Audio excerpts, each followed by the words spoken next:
Interrogative sentence যে দু রকমভাবে হয়, ঠিক আছে। একটা এক্সুলারি ভার্ব দিয়ে হয়, আর একটা হচ্ছে কি ডাব্লিউএইচ ওয়ার্ড দিয়ে, ঠিক আছে।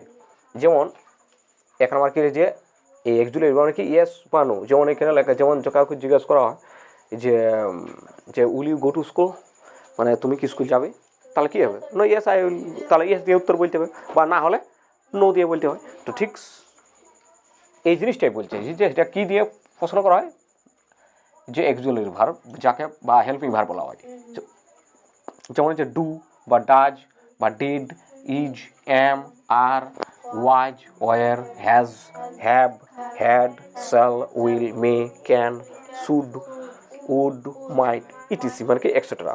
এগুলো ছাড়াও আরও বিভিন্ন দিয়ে প্রশ্ন করা হয়। আর আরেকটা কি ডাব্লিউএইচ ওয়ার্ডস, এই ডাব্লিউএইচ ওয়ার্ড কোনগুলো যেগুলো, যেমন হচ্ছে who, what, when, which, where, home, whose, why, how, etc, এগুলোকে কী বলা হয়, ডাব্লিউএইচ ওয়ার্ড। এবার সেন্টেন্স চেঞ্জ করার সময়, মানে ডাইরেক্ট থেকে ইনডাইরেক্ট করার সময় কি, যে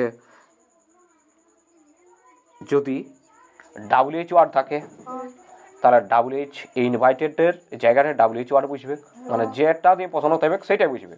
আর যদি না থাকে, মানে এক্সুলারি ভার্ব দিয়ে যদি প্রশ্ন করা হয়, যেমন এখানে আছে এক্সুলারি হ্যাড, হ্যাড দিয়ে এখানে প্রশ্নটা করা আছে, তাহলে হ্যাড এখানে ডাব্লিউএইচ ওয়ার্ড বসানো, তাহলে হ্যাডের জায়গায় কী বসবে, এই ইনভাইটেডের জায়গায় কী বসবে, ইফ বা ওয়েদার। ওকে, বুঝতে পারা গেছে। যেমন এখানে লেখা আছে Rahul sad to the girl, মানে রাহুল মেয়েটিকে বলল বা বলেছিল যে হোয়ার, এই হোয়াই আর ইউ শাউটিং, তুমি চিৎকার করছো কেন, তাহলে এখানে কী হবে, রাহুল এই স্যাড টুর বদল কী বসবে, আক্সড, ঠিক আছে। রাহুল আক্সড, তারপর দি গার্ল, এবার ইনভাইটেড কুমার জায়গায় কী বসবে, এখানে যে হোয়াই দিয়ে প্রশ্নটা আছে তার জন্য এখানে হোয়াই বসবে, ঠিক আছে।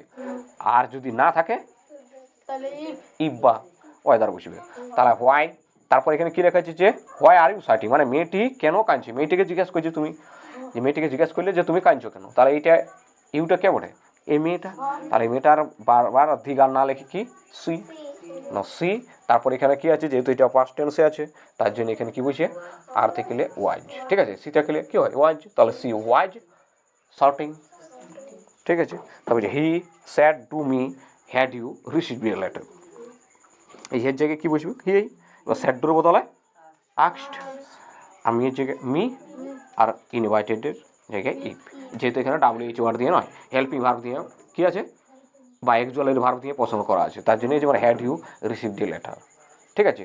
তার এটা কী আছে, এই হ্যাডের জায়গায় এই ইনভাইটেডের জায়গায় কী বসবে ইফ, আর তারপর সাবজেক্ট বসবে, তা ইউটাকে এখানে কে, মি আমাকে, তাহলে হ্যাঁ, তাহলে এখানে কীটা ইউটাকে আই, মানে আমি নিজে, তার আই, তারপর হেল্পিং ভার্ব হ্যাড, তারপর রিসিভড এ লেটার। ওকে, বুঝতে পারা গেছে।